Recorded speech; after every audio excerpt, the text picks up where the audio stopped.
Hi there, welcome to Shining the Light on Charities and Their Champions. I'm Denise George with eXp Realty All Points North Group, and I'm also Canada's first certified charitable real estate specialist with Real Agents of Change.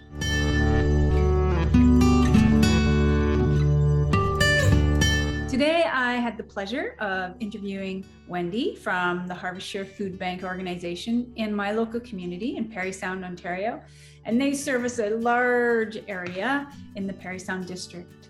It was great to hear about all the ways that they are making an impact in our community and really how grateful they are for the community support, which has been really important to them over the last couple of years, as you can imagine.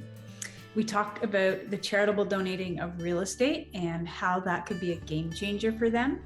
And we also discussed many ways that you in the community can support them. I hope you enjoy. Take a listen to our conversation. All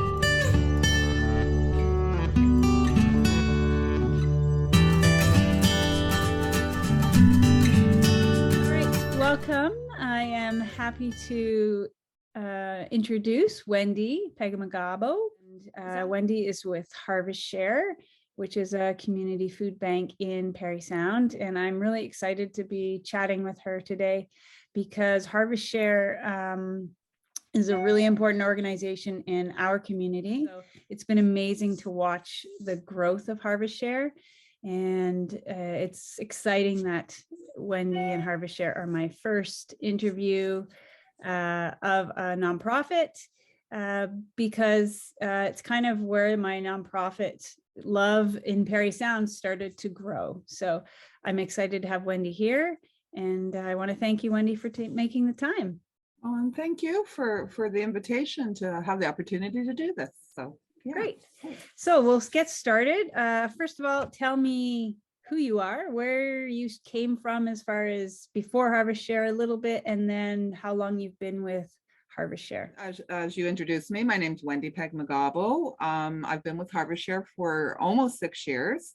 Prior to Harvest Share, I have worked mainly in the nonprofit charity sector in the capacity of management. All under the banner of helping others. Okay, so tell me why you came to Harvest Share, and obviously nonprofits are close to your heart. So what was your vision when you came on board at Harvest Share? What were you hoping to achieve? Harvest Share has been our organization that has had impact in our community for a very long time. It was first established in 1995.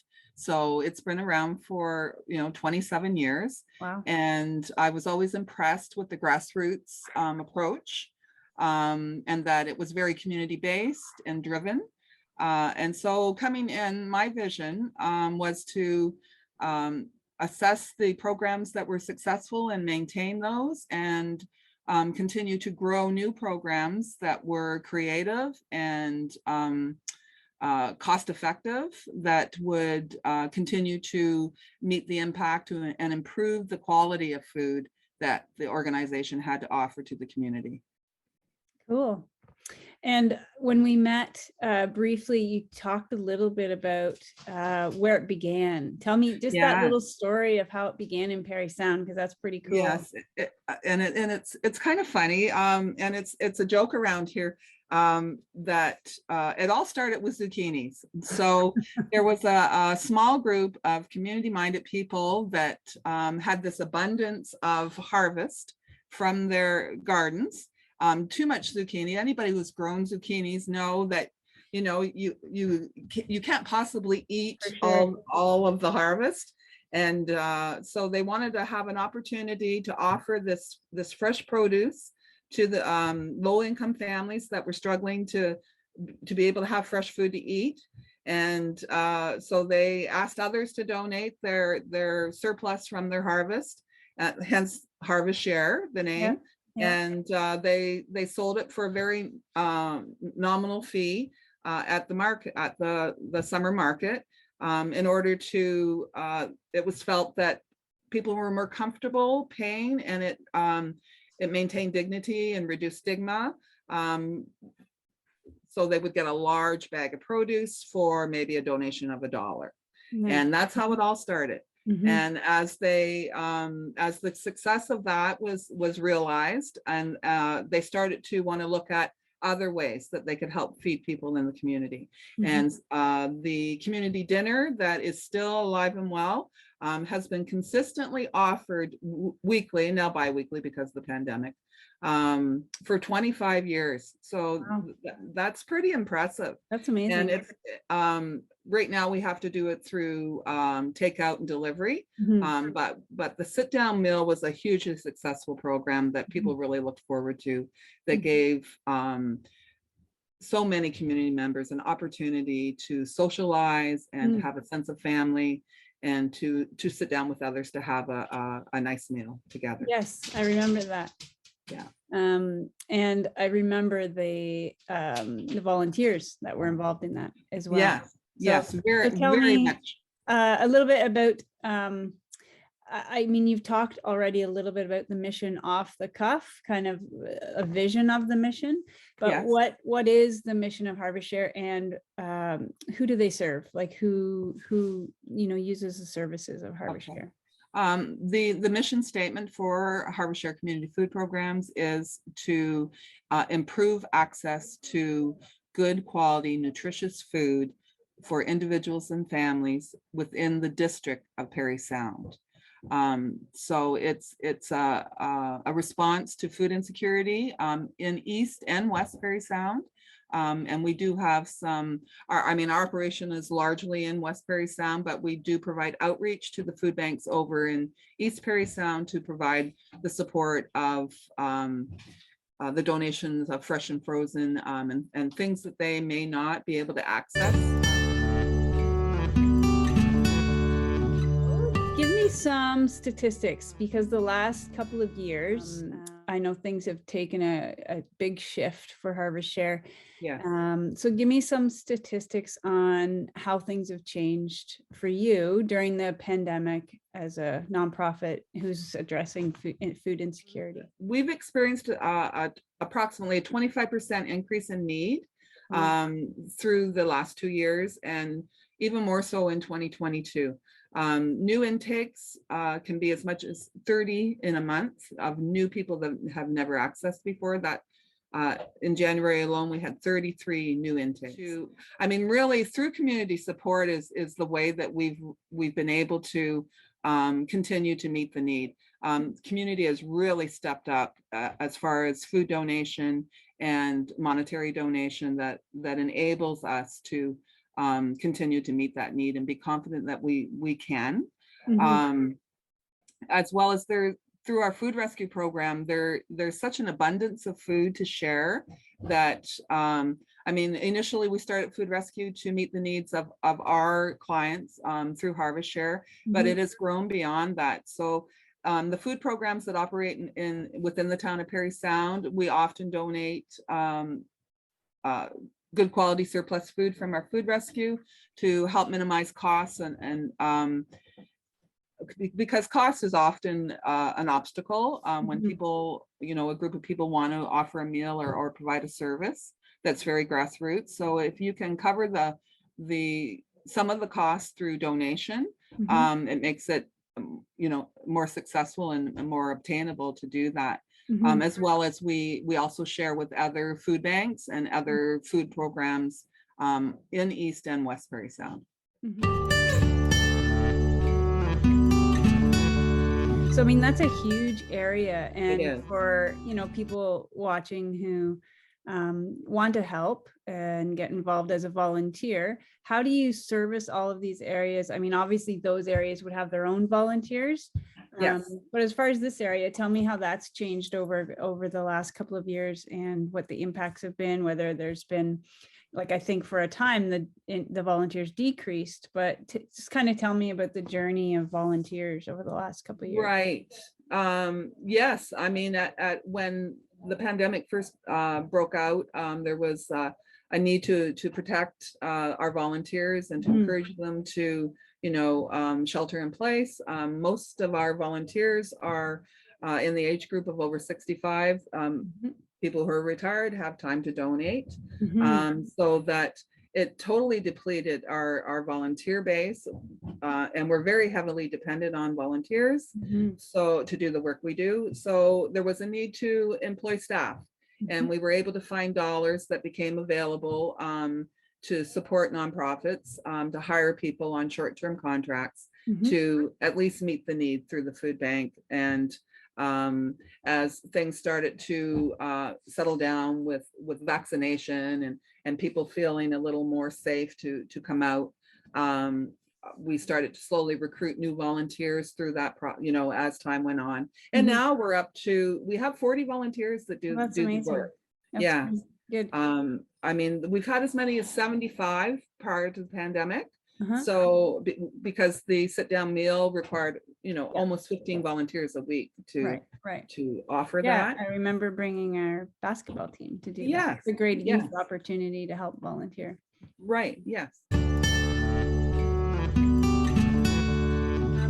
So I wanted to ask you a favorite moment of something you can remember, of a story or something where you can talk about the impact that Harvest Share has had on a client, a group of clients. Obviously keep it confidential, but stories are so powerful, and the work you do, it's as a nonprofit, there's the logistics of it, but the impact of it is really, I think, what is important to understand. So can you share anything? Yes, there's a number of things that come to mind, but I think that one of my favorites would be prior to the pandemic, when people could come in and pick up their hampers. There was a family that came in with 3 young children, and the excitement of the kids to immediately start going through the hamper to see what was in there, and so excited to be able to take fresh food, like especially the fresh vegetables and fruit home, to share with their family. Like the sheer joy in these kids over, I mean, something we kind of take for granted, good healthy food, it was so special to them to have that to share with their family. I mean, and our community meal program has been, the community dinner has been hugely successful. It really is addressing social justice and allowing that socialization of people that are very isolated, be it because of mental health issues, addiction issues, whatever it may be that causes that isolation, that they so look forward to coming and sitting together and having a meal, that you can just to experience that, to be at the meal and experience the sense of family and the sense of community is very heartwarming. And many have commented to me on that like the people who would attend just to have that socialization and sense of community. That's great. So as much as I know the mission of Harvest Share is to address food insecurity, I think the bigger picture is addressing that stigma and helping people feel like there's someone there to help them, support them, help them interact and be part of the community in a way that is healthy, whether it's through food and feeding your family, or whether it's through connecting with other people. It's a pretty cool organization that provides so many opportunities to connect. So it's pretty great what you've done. Now, financially, we've talked a little bit about charitable donation of real estate, and the fact that this is a very new concept. And I actually today just listened to the bill being read in the House of Commons and being moved to the next stage. So I wanted to just ask you, if someone were to make a donation of that size, so average donation of real estate could benefit a nonprofit by let's say $50,000 to $500,000. What kind of impact would that be? What would you do with that kind of a money donation? Well, there's been a goal set a few years ago through our board of directors of self-sustainability and to work and to move towards that. And a large donation through this process would definitely move us closer to that goal. It would also, I would envision a possibly another facility that would be adequate space and to be set up and that we could continue to grow our food rescue program. It's such a successful, low cost, win-win type of thing that it makes sense to expand it and see where we can take it. So yes, it would definitely have impact in that way. Yeah. Great. Yeah, I mean, it can be a game changer for so many nonprofits, and that's why it got me so excited to think about the impact it could have on, you know, someone like you who is, you know, you've made so many connections with community groups to help you store food when you do get donations, and you know, it would be so great to have all of what you do in one location. Yeah. This video series is about shining the light on you as a nonprofit organization, but I want to know from you, what do you do to shine the light on your clients? Because I see nonprofits as being that light for some of these clients that they're servicing, and whether you shine a light on their lives, or whether you just, you know, help them feel better, like bringing those kids into the office and having them be able to choose healthy foods is very exciting. So as an organization, what do you do to shine the light on your clients? The approach of staff and volunteers towards our clients and how they're treated, even through the intake process of you know, minimizing the amount of information we need. I mean, to be self-referral is good enough. You know, definitely we get referrals from other agencies in town, but if you it's difficult enough to ask for help, and we try to make it as dignified and as simple as possible, so that people will feel the comfort in seeking out help. Maybe someone on your donor list will donate real estate one day, but for now, let's say that's not on the table just yet. What are ways that people can get involved? How can they help you, and how can they contact you? What is well, to find us, we have a website. It's under parrysoundharvestshare.com. We are on Facebook under Parry Sound Harvest Share, and we're also on Instagram. Great. And it's PS Harvest Share. Okay. On Instagram. Our phone number 705-774-9111.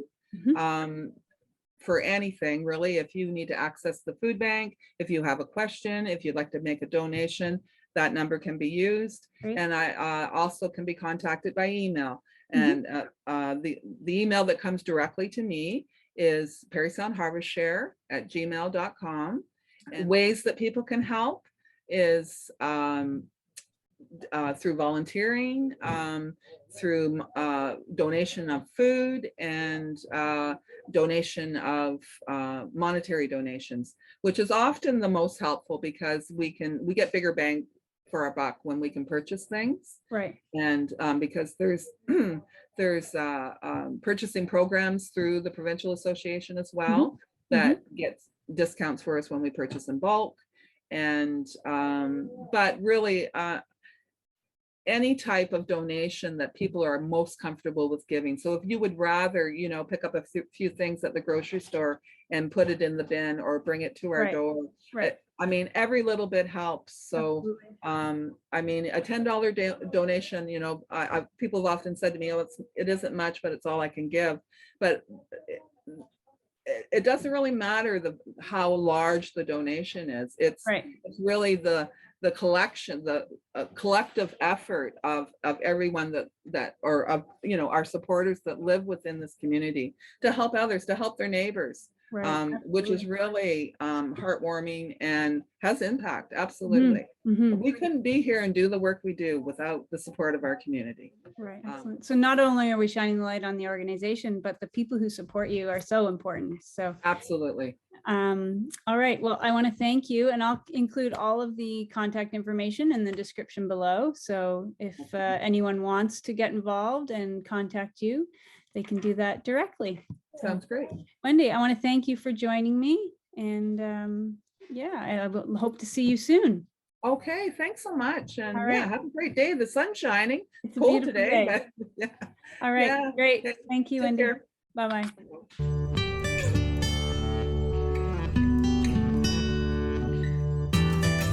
I hope you enjoyed listening to our conversation. I look forward to connecting with you soon. Bye for now.